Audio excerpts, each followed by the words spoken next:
Les seuls beaux yeux sont ceux qui nous regardent tendrement. Coco Chanel. Alors évidemment, j'adore cette phrase. J'aime beaucoup, beaucoup, beaucoup cette phrase. Je pense qu'une des seules choses qui peut nous sauver, c'est la tendresse, que j'associerais à la délicatesse. J'en manque sûrement souvent de tendresse et de délicatesse, mais j'essaie d'être attentive à ça, avec ma famille, avec mes proches, avec un inconnu. Ça s'apprend. C'est ce qui m'a aussi permis de partir en Inde, la tendresse, un regard tendre en fait. J'étais tombée sur une photo d'un sage hindou qui avait des yeux tellement tendres que j'ai eu envie d'aller là où il avait vécu. Et pour moi, c'est un peu la révolution, la tendresse. C'est ce qui peut nous sauver. Et peut-être commencer par la tendresse sur soi, avec soi-même. Ça commence par là, je pense. Et pas se juger en permanence. Voilà.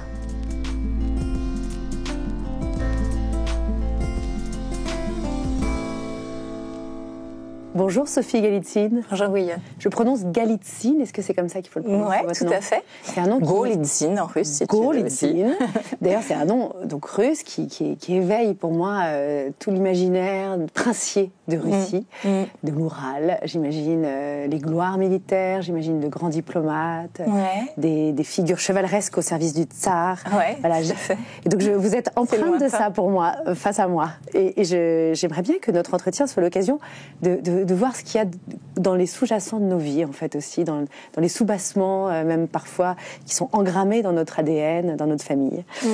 Sophie Galitzine, vous avez grandi à Paris, dans un milieu plutôt anticlérical. Vous avez, et d'artiste d'ailleurs, vous avez plusieurs frères et sœurs.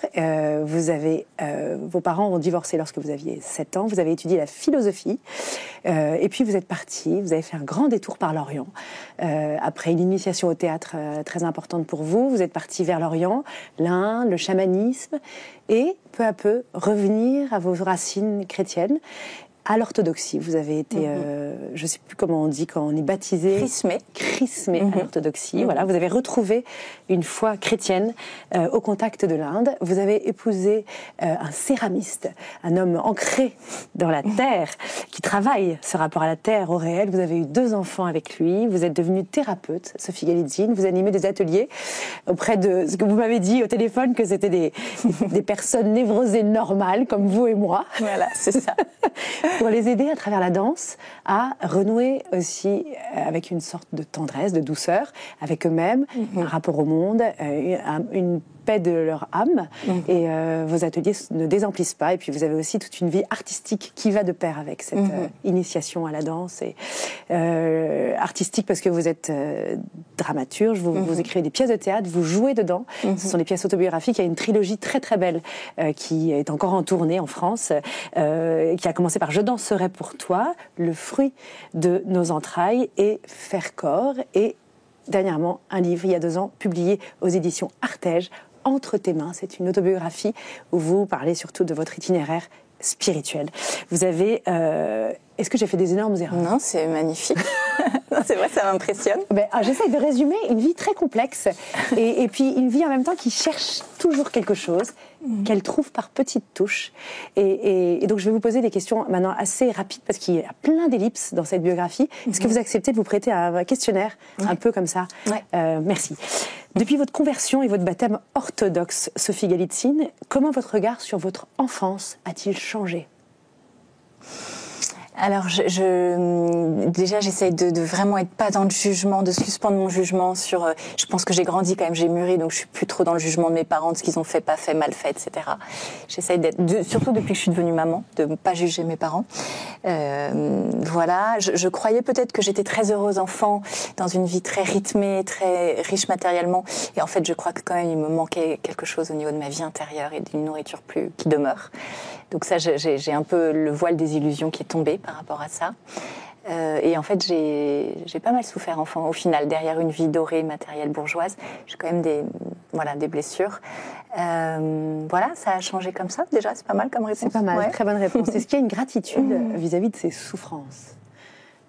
Ah, waouh. Peut-être au ciel, mais oui.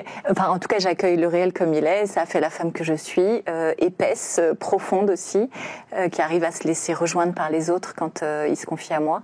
Et je crois que j'ai pas peur d'avoir quelqu'un en face de moi qui porte du lourd ou qui souffre. Je crois que j'arrive à accueillir plus vaste, peut-être, la souffrance des autres, grâce à ce que j'ai vécu. Et alors justement, dans cette souffrance, il y a une étape douloureuse, c'est la perte de votre père. Vous avez 28 ans, donc c'est quand même un âge, vous avez quand même eu le temps de le connaître, mais à 28 ans, vous perdez votre père, et ça correspond avec cette quête très profonde de vous-même spirituelle. Est-ce que vous diriez que ce père orthodoxe que vous avez eu, finalement, d'une certaine façon, il s'est réengrammé en vous par son âme, je sais pas. Pourquoi est-ce que ça correspond ? Ça correspond parce que j'étais tellement triste de ce départ que j'ai eu une quête spirituelle de chercher mon père, le père, et de vouloir un peu communier avec lui dans le ciel. Et c'est pour ça que je suis partie voir les chamans. Après, je suis partie en Inde. Donc, il m'a ouvert un peu les portes du ciel grâce à sa mort, en fait, à son départ. Et oui, je pense que je me sens plus proche de lui aujourd'hui que quand il était sur Terre, quelque part. Il est toujours là. Et ce divorce d'enfant que vous traversez, c'est le cas aujourd'hui d'un enfant sur 2 en France. Est-ce que vous pourriez dire à quelles conditions vous pensez que ça vous a permis de devenir la femme que vous êtes ? Les bénéfices secondaires, vous voulez dire ? Vous me demandez de tout aimer là, de tout pardonner, tout aimer.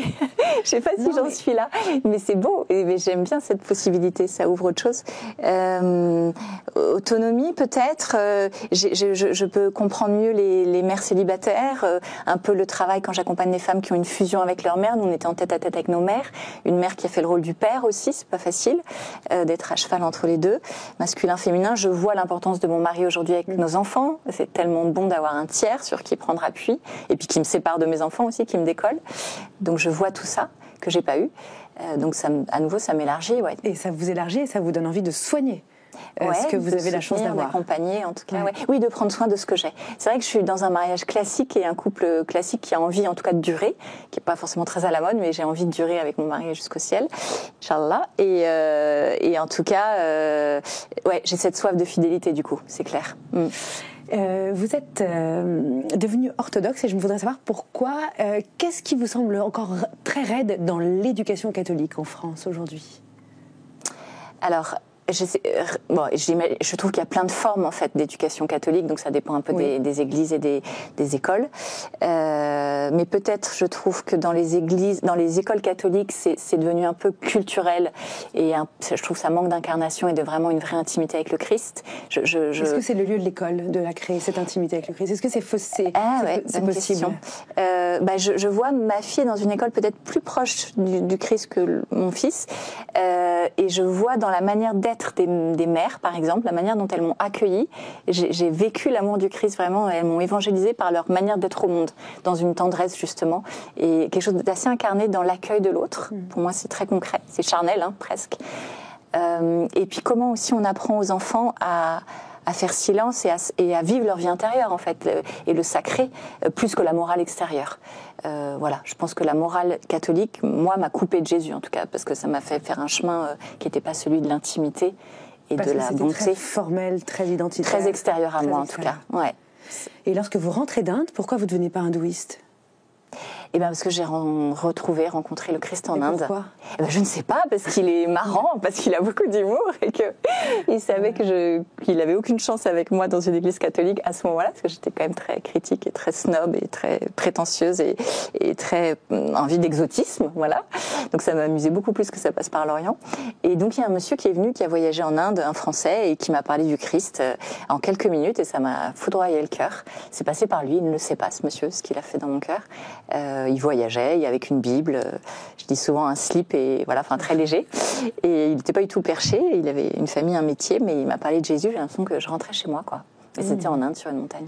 Alors justement, rentrer chez soi, ça c'est une expression que vous avez souvent dans vos cours de danse, d'art-thérapie.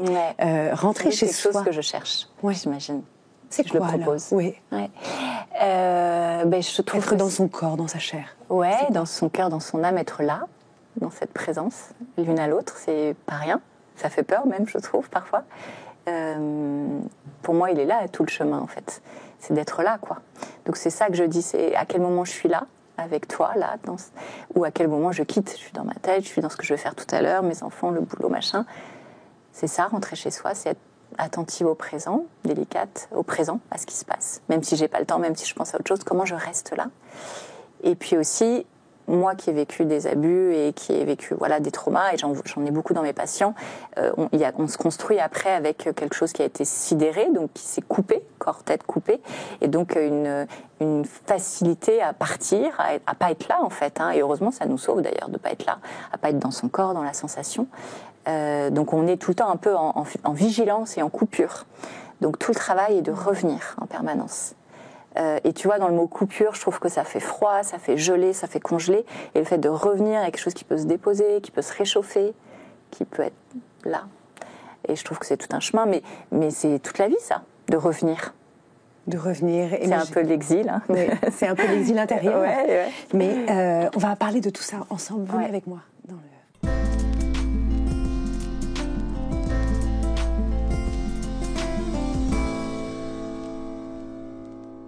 Sophie Galitzine, vous qui captez une météo un peu souterraine, intérieure, des cœurs, est-ce que vous pourriez évaluer l'impact qu'a eu le confinement sur la vie de couple en milieu urbain? Pour tout le monde, tous les gens de cette planète? Non, en France par exemple. En France. En tout cas sur les relations. Je ne sais pas si j'arriverai à dire sur la vie de couple, mais ce qui me vient là quand vous me demandez ça, c'est comment les jeunes se sont isolés. Je pense aux adolescents plutôt. Et c'est un peu banal ce que je vais vous dire, mais quand je les vois, quand je nous vois, je me mets dedans, dans le métro, les transports, et je trouve que cette relation portable est folle, quoi. Et j'ai l'impression que ça a beaucoup joué avec le confinement quand même. Notamment, on voit dans les théâtres, les gens vont moins au théâtre, vont moins au cinéma. Il y a vraiment ce truc de se protéger un peu avec l'écran. On a tout chez nous, quoi. Donc je pense que ça a quand même coupé de la relation. Enfin, c'est même un peu évident ce que je dis. Et le corps est donc moins sollicité qu'avant le confinement? C'est plus facile d'être sans son corps, en fait. Tu peux tout faire à la maison, seul, t'as tout. Donc c'est moins engageant, ça fait moins peur, j'imagine. Tu te confrontes moins au réel, quoi. Et ça, c'est irréversible, vous diriez, comme évolution? J'ai l'impression qu'on est bien avancé quand même. Hein. Je ne sais pas si je le verrais, moi, de mon vivant, le retour en arrière. Ouais. Peut-être ça peut passer par l'art, parce que là, on ne peut pas faire l'abstraction, mais il paraît que l'intelligence artificielle va aussi faire des choses artistiques. Enfin, mais vous, dans vos séances d'art-thérapie, justement, de danse-thérapie, là, vous voyez que parfois, il y a des corps qui n'ont jamais été sollicités parmi vos patients? Ouais. Je pense à des religieuses notamment qui n'ont jamais été prises dans les bras.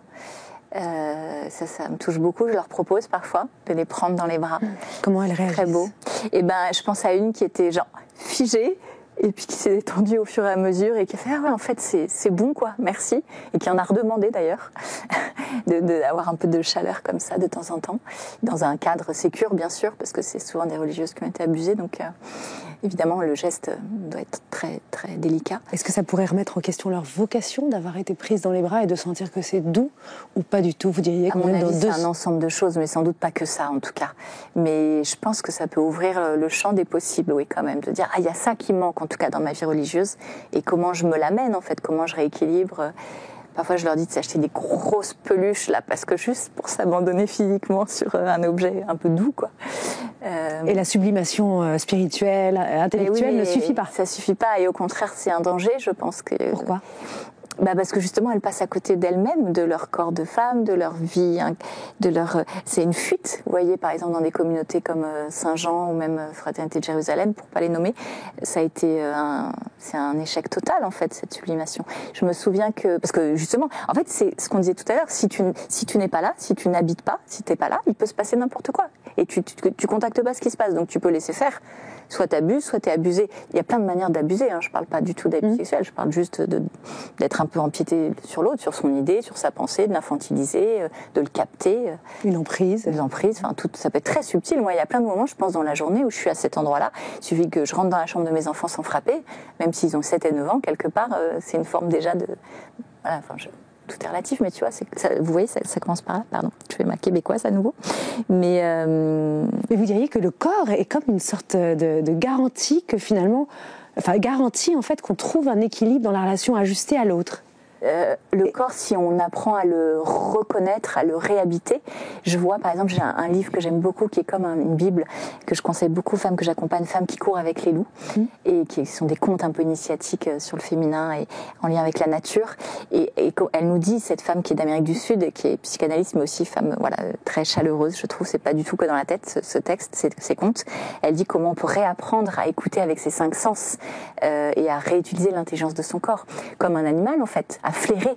Est-ce que ça fait oui? Est-ce que ça fait non? Est-ce que j'ai envie? Est-ce que j'ai du désir? Est-ce que non, c'est un gros stop? De sentir, apprendre à sentir. Qu'est-ce que ça fait? Qu'est-ce que ça te fait vivre?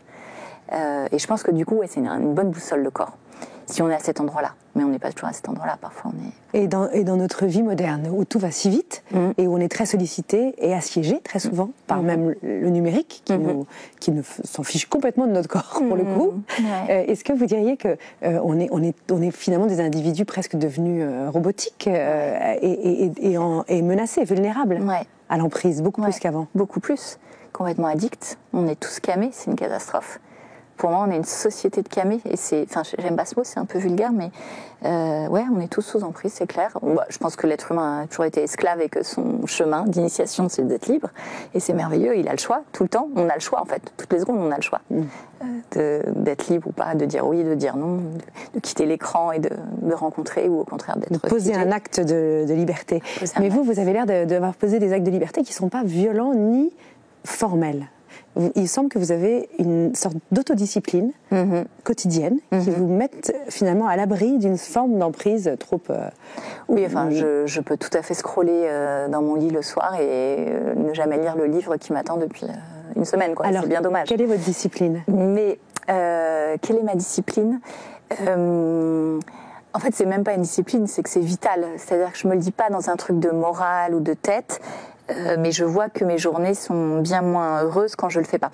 Donc je prends toujours un temps de silence et de prière le matin, et un temps de corps, de danse, de sport, d'étirement, pour être là physiquement. Combien de temps c'est? Une demi-heure à peu près. Au total, avec les deux pôles? Au total, quand j'ai un peu plus de temps, 1 heure.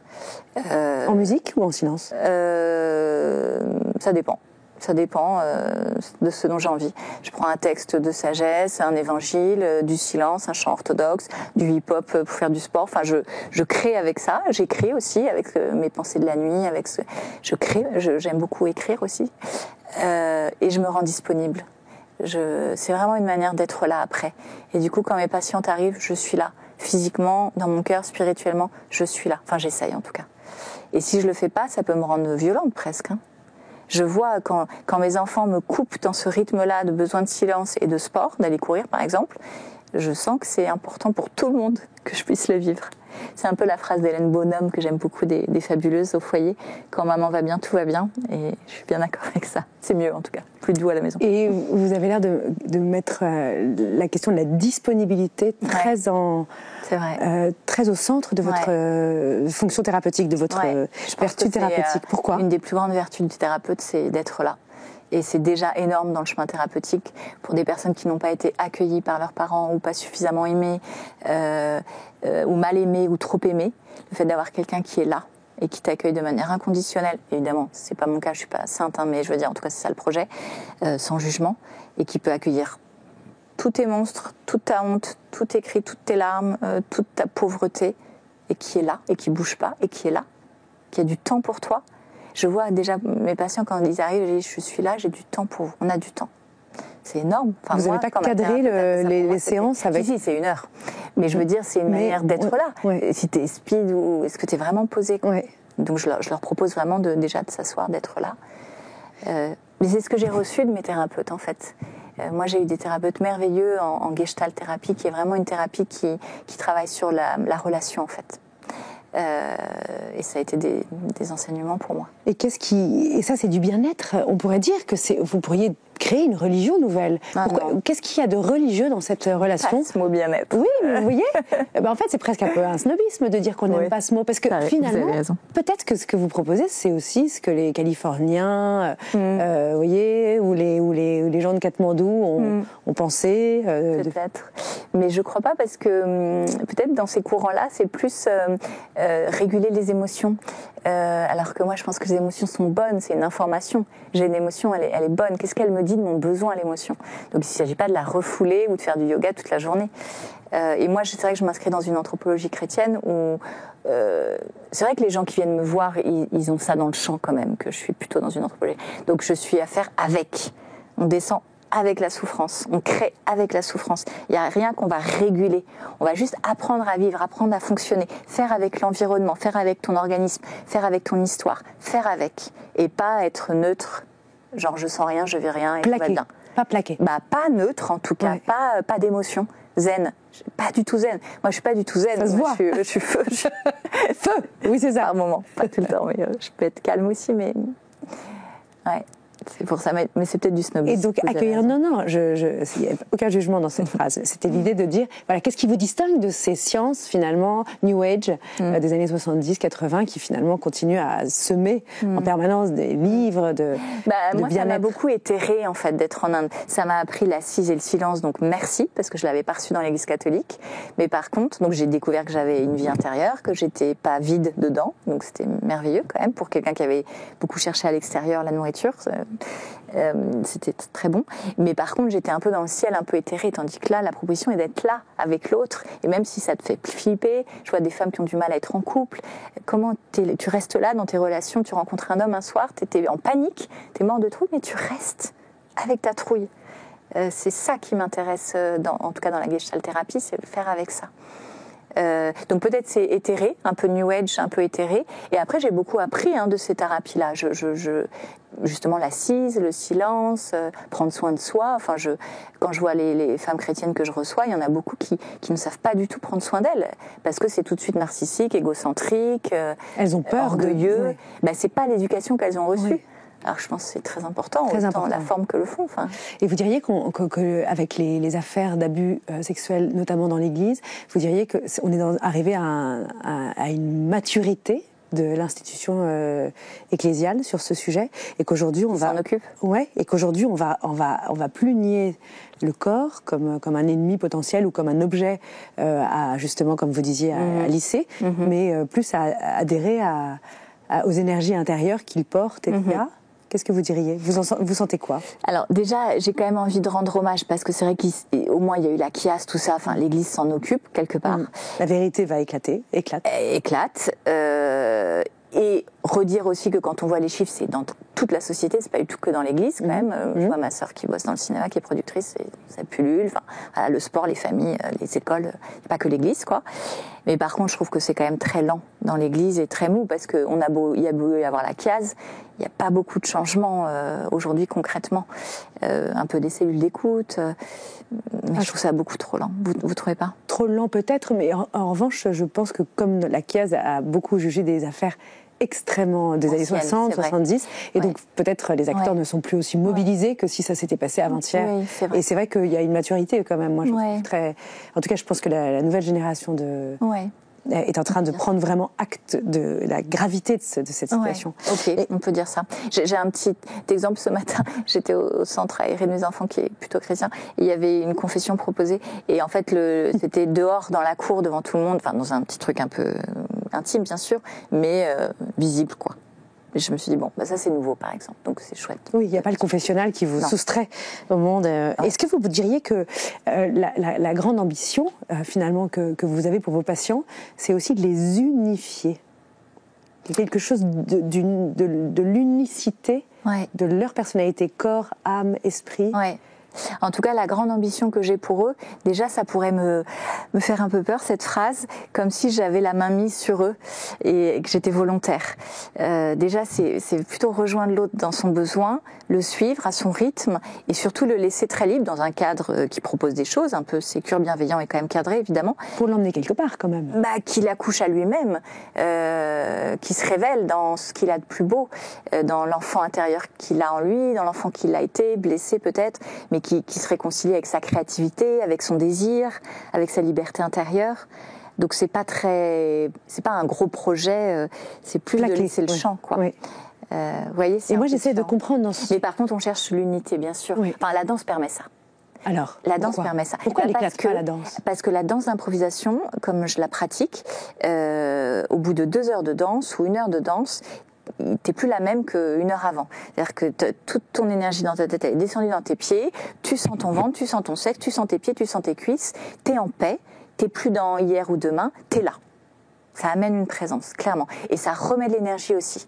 Des gens qui arrivent fatigués, déprimés, épuisés, vieux, le fait de se remettre en mouvement, ça réactive l'énergie de manière homéostasique. Enfin, le corps fait le job tout seul, il n'y a rien à faire. Juste tirer le fil du rythme. Ça te remet dans ton rythme intérieur, en fait, et de la terre. Et de la musique, bien sûr, la pulsation. Donc ça remet tout au bon endroit. Et ça me fait un peu penser à quand j'ai eu la péridurale. Quand j'ai eu ma péridurale, j'ai pensé que j'étais détendue. En fait, je me suis dit que je ne me suis jamais détendue. Parce que quand j'ai eu la péridurale, j'ai vécu vraiment l'abandon. Et bien, ça permet ça, la danse, je trouve. Et c'est une métamorphose, alors, de l'individu. À la fin de ces 2 heures avec vous sentez que... Pas que moi, mais cette pratique, ouais. Je trouve qu'il y a un avant et un après, et les gens le disent, et ça se voit sur leur visage. Et vous diriez que c'est presque une révolution silencieuse, cette histoire du corps à réhabiliter dans une époque où on nous virtualise un peu toutes nos relations. Oui, j'aime bien ces expressions, C'est comme une révolution un peu... En tout cas, il y a un retournement, oui, oui, tout à fait. Et comment vous élevez vos enfants avec cette vérité-là que vous percevez? Mal. Le cordonnier. J'élève mes enfants avec la fille que j'ai été et les parents que j'ai eus et l'éducation que j'ai reçue, qui était un peu bohème quand même. Hein. Donc j'ai eu mes enfants tard, donc miracle, presque. Donc j'ai élevé mes enfants au début comme une art thérapeute, Montessori, vive la créativité, éducation bien positive. Et maintenant, ça y est. Et maintenant, les limites arrivent. Voilà. Et c'est pas qu'il est trop tard, mais c'est bien que ça arrive. Et non, de toute façon, j'ai un mari super qui a été beaucoup plus cadrant que moi, et heureusement. Et donc, on danse ensemble. Mais j'apprends à poser les limites et à cadrer mes enfants. Et leur corps? Je fais pas que ça. Et leur corps? Leur corps, je peux pas cadrer leur corps, mais en tout cas, respecter les règles et voilà, les limites, les espaces, le silence quand il y a besoin, se concentrer quand il y a besoin, exploser de joie et danser et faire du sport quand il y a besoin, mais qu'il y ait des temps pour tout. Mais j'apprends à être mère, c'est pas facile pour moi. Et ils ont accès à l'éventail des possibilités de leur corps aussi. Ouais, en tout cas, ils adorent danser, mais comme souvent les enfants, ils adorent jouer, ils adorent chanter, et on fait ça ensemble. Ouais. D'ailleurs, sur vos affiches de théâtre et sur vos couvertures de livres, vous êtes toujours avec un geste très, très déployé, je dirais. Entre tes mains, c'est un très très beau livre, Sophie Galitzine, c'est un livre sur votre conversion à l'orthodoxie et au christianisme. C'est publié chez Artege. On le trouve dans toutes les bonnes librairies. Et puis, j'aimerais bien que tous nos téléspectateurs soient attentifs à vos spectacles qui sont en cours d'écriture en permanence et qui sont sporadiques en France, partout on peut les trouver. Merci Sophie Galitzine. Je vous en prie, merci beaucoup. Prêtée au jeu. Merci, merci beaucoup.